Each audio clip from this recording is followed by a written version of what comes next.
Members of the Bennington Area Chamber of Commerce, along with representatives of the North Shaft Lions Club and the local chapter of Habitat for Humanity, made the trip up to the Statehouse in Montpelier on Tuesday, March 12th, to meet with their local representatives, Governor Phil Scott, Lieutenant Governor David Zuckerman, and the Executive Director of the Vermont State Chamber of Commerce, Betsy Bishop. At each stop, the Bennington County delegation discussed issues they felt were paramount, and wanted to hear in turn from the state leaders as to where they stood from Montpelier's perspective. Workforce development and broadband improvement were among the ones most frequently mentioned, but there were others that they discussed over the course of a day under the dome. It began with a meeting with the governor where they heard about the importance the state was attaching to trying to boost the state's population, especially the younger cohort. Throughout Vermont, outside of Chittenden County is doing okay, could be doing better. But the other 13 counties are struggling, and we have to recognize that and what we need to do. We need more families. We need to bring more people into the state. Stagnant population. We have more deaths and births right now in the state of Vermont, which is not the recipe for success. So we need to bring more families in. We actually have fewer people working today than in 2009, about 15,000 fewer people working today than in 2009. So think about that. If we could fill those jobs, what that would mean for our revenue and what it would mean for the vitality of the state. Then it was on to the floor of the General Assembly room, where resolutions were read honoring them before the legislators got down to business.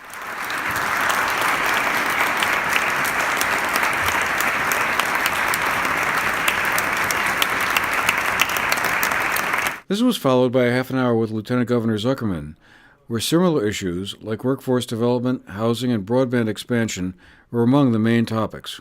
But with broadband, I think the opportunity to attract the young people you were talking about and the new economy with your relative proximity to Albany, New York, Connecticut, and even crossing over to Boston is huge. And folks are working in the software and non-software, just businesses that are operating primarily over the internet, making good money if they have decent high speed and the opportunity to live in southern Vermont, where you have a quality of life, you've got volunteer fire squads, you've got safety in the community, relatively speaking to these more urban areas, but you're 2 hours from, there are 25 million people, you know the numbers better than I do, that are businesses that one could have contracts with, and you take a 2-hour drive, you spend 2 days and 1 night or 3 days and 2 nights meeting with 10 or 12 different clients for 2-hour meetings, you do an intense couple days down south, then you come home and you work from your office for 3 weeks, and you do that every month or every 3 weeks,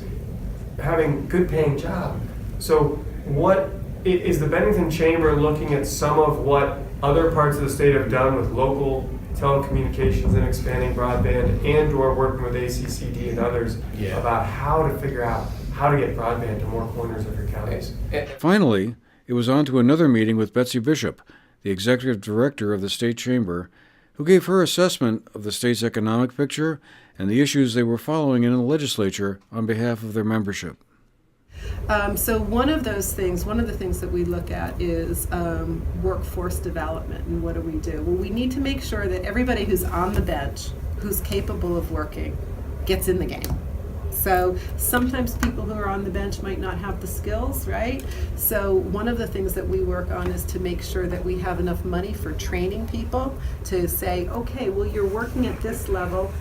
We'd like to make sure that you can sort of climb up the career ladder, but you need additional skills. Here's a training program. So there's a couple of training programs, and there's some new suggestions that we're working on to get folks into those areas as well. There are people who are on the sidelines for a whole host of reasons. They might have what we, in the past, sort of called barriers to getting into employment. Perhaps they've had an addiction problem, or perhaps they've served time in our prisons. those types of issues, employers are now willing to say, okay, well, that was then. How can we help you come into the workforce? What do we need to do to get you working again? And in the past, when you have a 3-4% unemployment rate, you might not need, as an employer, to think like that, but employers absolutely do need to think like that. So we're seeing some of that. So part of the problem, part of the issue is getting anybody who's on the bench that lives here in Vermont into the game. Workforce development is her focus right now, she told us afterwards. Me awake at night is really the workforce. We just had a report yesterday from the Department of Labor that says that the workforce is 2.5%, and that in and of itself is not a good number at all.